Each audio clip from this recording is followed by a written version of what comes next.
We are not using the chair foe today. It is 11 p.m. at night and I'm half asleep. I need to get the energy pumping. I gotta get the blood flowing. So you're gonna get a bouncy Saverino for this video. Calling all gamers to my current vicinity. I have something to talk about today. See, we all know gaming. Gaming is a universal concept by this point, by the year of our Lord 2023. If you would have talked about it 30 years ago, you'd probably be looked at like you're some sort of dork. But now, even your granny's probably loaded up Angry Birds on her flip phone at least once, if that's remotely possible. I have no clue. I don't own a flip phone. But we all know gaming, and we all know that sometimes they can be difficult. Games can be hard to get through. And if you've ever watched one of my streams at least once, you know that if there isn't a puzzle that specifically handholds you through the process, I can't get through it. And I'll look up a guide. And there are a lot of different guides you can choose from online. There's a lot of different companies that make different, like, easy, quick guides to get through certain puzzles in video games. And one of the ones you've probably stumbled across at least once if you yourself have looked up guides is Fextralife. See, Fextralife always jumps to the top of the search recommendation feed, and there's a lot of different reasons for that. There are theories, allegations even, that they might bot their wiki so that it gets jumped up in the search recommendations because Google thinks more people are clicking on it. But another reason that it happens is because they're always one of the first people to post reviews for a game. Always the first person to post a guide for a certain part. And of course, that comes with some drawbacks, that comes with some issues, including one of the glaring issues, which is that a lot of their guides end up being either unfinished or completely inaccurate and wrong.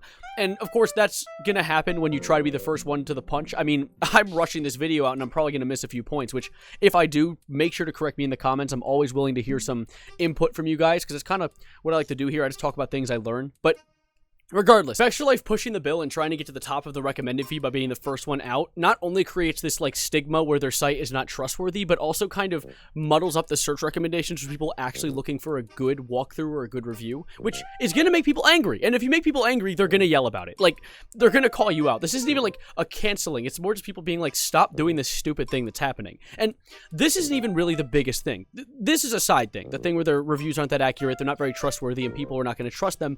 That's one side of their site. But the other thing is, if you go to, I'm going to pull up their Elden Ring Wikipedia as an example. If you go to their Elden Ring Wikipedia, you see all the things you normally see. You see Elden Ring general information, character information, all the stuff you'd want to see from a Wikipedia, supposedly. It's probably written incorrectly, but you might notice a little small box in the top left part of your screen. This is Fextralife's Twitch account.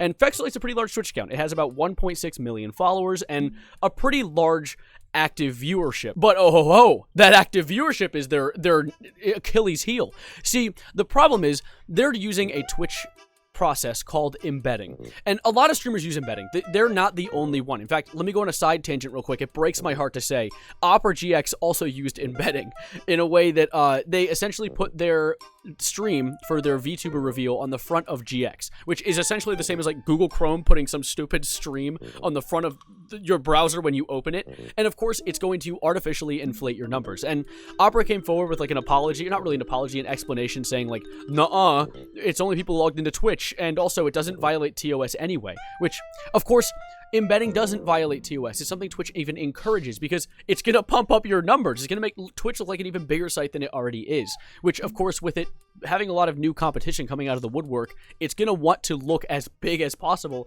so that it looks like it dwarfs all these other ones. And with Twitch encouraging the idea of like embedding your streams, it pushes small streamers to try this cool little tool that might make their stream really popular, because growing as a small streamer is literally the worst part of Twitch. It's the hardest thing. And of course, that bites Twitch directly on the posterior because it creates a terrible like streaming health environment. It just creates this terrible competition that's like unfair. And unfortunately, our boy Fextralife is no different. See, Fextralife goes live with their Twitch and it has it linked to every single Wikipedia they own. So when they go live, it says they have like 32,000 viewers. But if you actually click into their stream and sit there and watch for a few minutes, the chat moves as fast as like my chat when I average around maybe 20 to 30 viewers on Twitch. So it is clear that a lot of people watching the stream aren't watching the stream. They're actually probably sitting on Fextralife and doing like a game playthrough trying to get an Easter egg or grab a cool sword in Sky Skyrim or something, when in reality, they are actually also being kind of like scalped for their viewership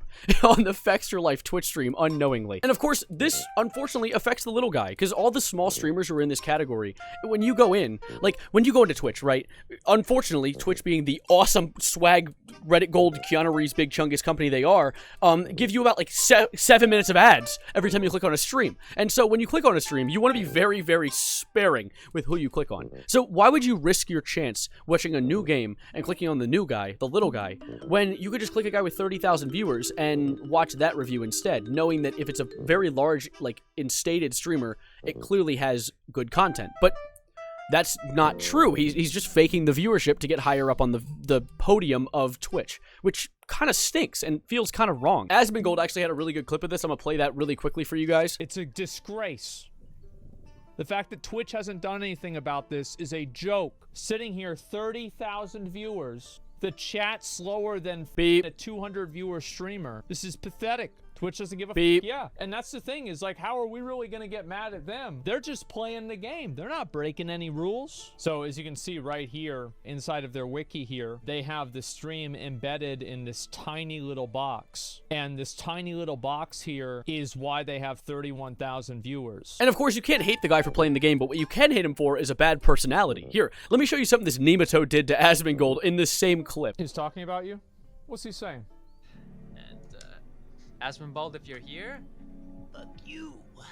That's the wrong one. All right. I hope you enjoyed. Wait, yo, that's the wrong... Fuck you. So as you can tell, he's clearly one of the residents of Mr. Rogers' neighborhood. He's a nice fella. He clearly gets along with everybody very well. And of course, there is also a shadow of a doubt. People could be like, okay, what if he actually has those 31,000 viewers, but actually they're just comatose on the floor while watching? Well, then we have the whole situation where there was a streamer who put a little thing in to check how many offline viewers they had while they weren't live. And Fextralife was jousting a very generous 23,000 offline characters. Now, unless 23,000 offline viewers had died at their computer and are stuck on Twitch watching his stream permanently, there are probably people currently on the Wikipedia. And of course, a lot of this is kind of within Twitch's TOS, but let me raise you one more thing that a lot of other content creators haven't covered yet. See, if you go to Twitch's embedded experience requirements, one of the big things is they must adhere to the minimum height and width requirements outlined in the respective attribute tables. And I'm going to make a call out to this one streamer right here. I love this guy, the Dapper Foxtrot, which is the reason that I actually figured out this topic. He dug in and pulled up the table for the actual requirements, and it's about 400 by 480. So then he went to Fextralife's embed, and he saw this. For you. 340 by 398. By the way, just to clarify something as well, that 340 by 398, that is considering the padding as well. The actual embed itself, he also shows in the video, is only 280 by 162.391.